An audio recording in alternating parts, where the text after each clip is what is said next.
It's 1946. The war is over, radios hum again, and children are learning to laugh without fear. In kitchens, ration books are closing, and in distant halls, a new United Nations begins to dream. Let's drift softly into the gentle hum of a world trying to heal.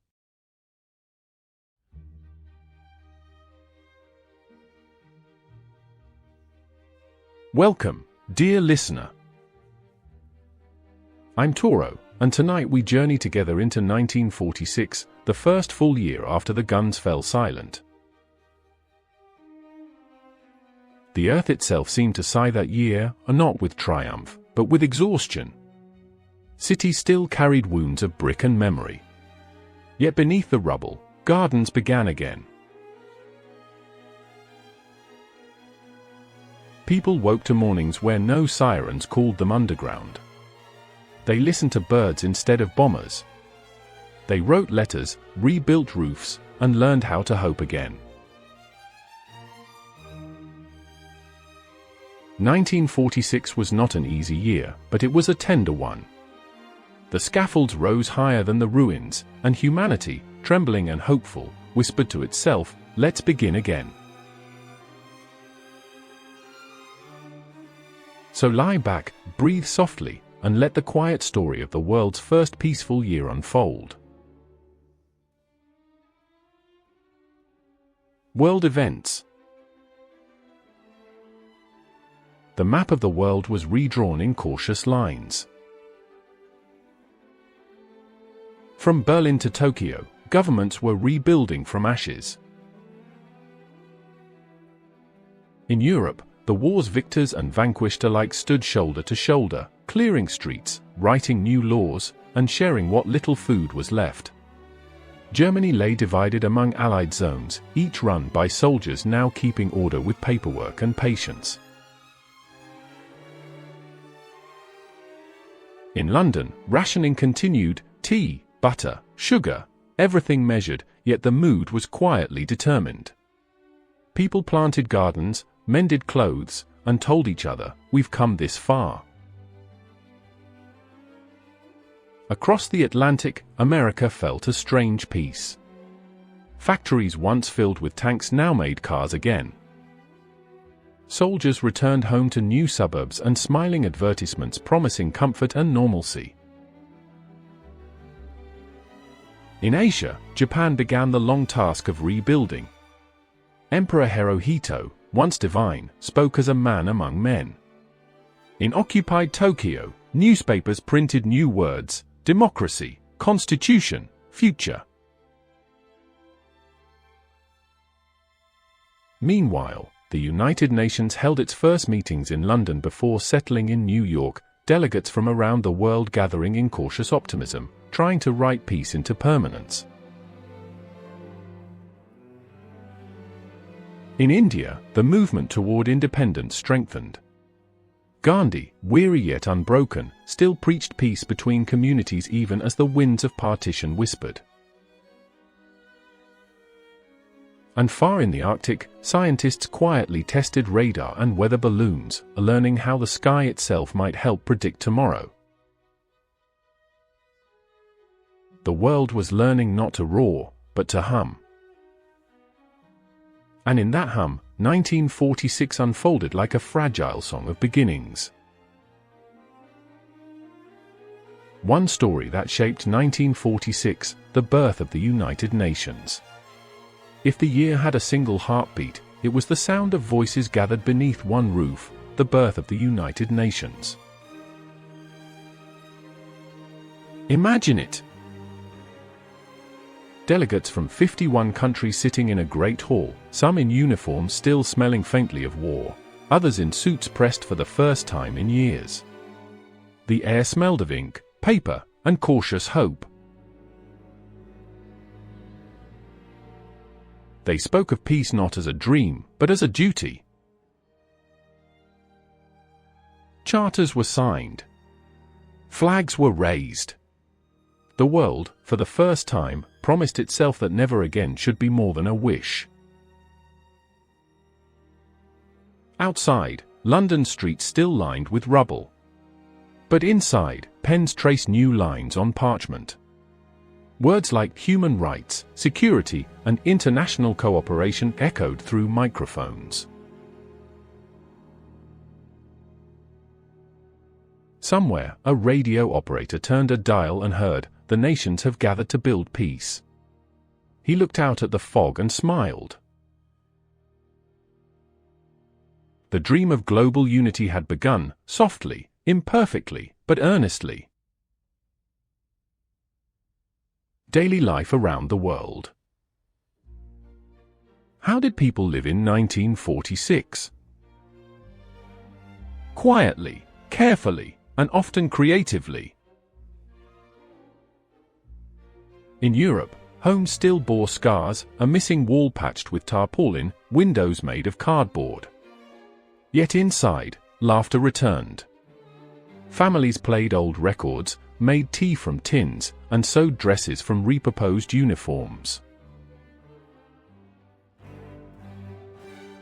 Children drew chalk castles on bomb shelters. Mothers cooked stews with whatever could be found, potatoes, carrots, a little hope. In America, shiny cars filled the streets again. Suburbs sprouted like fields after rain. Young couples held hands in movie theaters, watching films that promised bright futures. In Japan, people learned to rebuild from the ground up. Paper lanterns glowed above narrow lanes. The first new kimonos appeared, stitched from worn fabric but worn with pride. In Africa, seeds of independence stirred quietly. Students debated freedom beneath palm trees. Farmers worked familiar soil, dreaming of new nations. In South America, music returned, tangos and sambas drifting through cafes where war had once silenced the songs. Life was slower. Letters took days to arrive. Bread was precious. But smiles, once rare, began to return. Science, inventions and technology. 1946 was a year of small miracles. In the United States, a machine called ENIAC came to life, the first true electronic computer. It filled an entire room, glowing with tubes and wires, calculating faster than any human mind. Few understood it, but it quietly began the digital age. Elsewhere, radar guided new weather forecasts. Doctors used penicillin to save lives once lost to infection. Planes that once carried bombs now carried passengers, mothers, dreamers, and diplomats across peaceful skies. Scientists studied atomic energy for light and power instead of war. The idea of peaceful electricity glimmered like a promise. And in homes, the radio ruled. Families gathered around glowing dials, listening to music, news, and bedtime serials, the gentle heartbeat of daily life. Culture and the arts. Art blossomed like wildflowers in the ruins. Painters sought calm, soft landscapes, faces smiling faintly, colors of warmth returning. Writers captured silence as much as sound. In cinema, It's a Wonderful Life premiered, a story of despair and hope that made audiences cry softly in the dark. In France, La Belle et la Bête brought fairytale beauty to weary hearts. Music mellowed. Swing still played, but crooners like Frank Sinatra sang of love and return. Bookshops sold George Orwell's Animal Farm beside poetry, readers pondering what freedom truly meant. Sports returned, football crowds cheering again, skaters gliding over winter ponds, the rhythm of normal life restored one heartbeat at a time. Media and headlines. Newspapers rustled in morning light. Front pages told of trials, treaties, and small triumphs. Headlines read: World Bank formed to rebuild nations. First Bikini Atoll tests observed. King's speech promises renewal. Bread rationing to end by summer. A cup of coffee cost 5 cents in New York. A loaf of bread, 9 pence in London. Gasoline smelled like freedom again. And tucked inside every paper were comic strips, smiling reminders that laughter had returned. People born and people died this year. The circle of life turned gently. Among those born in 1946 were George W. Bush, Dolly Parton, Steven Spielberg, Cher, and Donald Trump, babies in a world learning to hope again. And those who left included Manuel de Falla, Gertrude Stein, and W.C. Fields, voices of an older century fading into history. The world mourned softly, yet cradled its newborns with tenderness.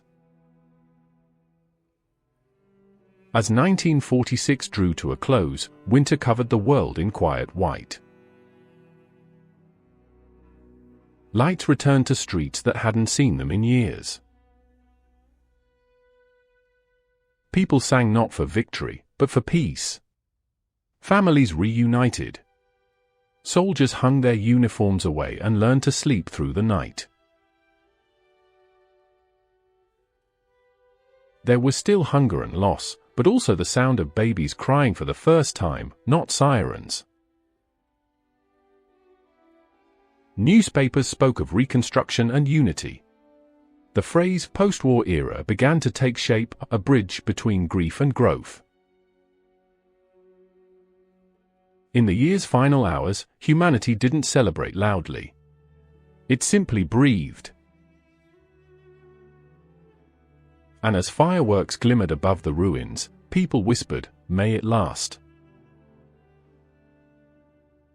Thank you, dear listener, for drifting through 1946 with me.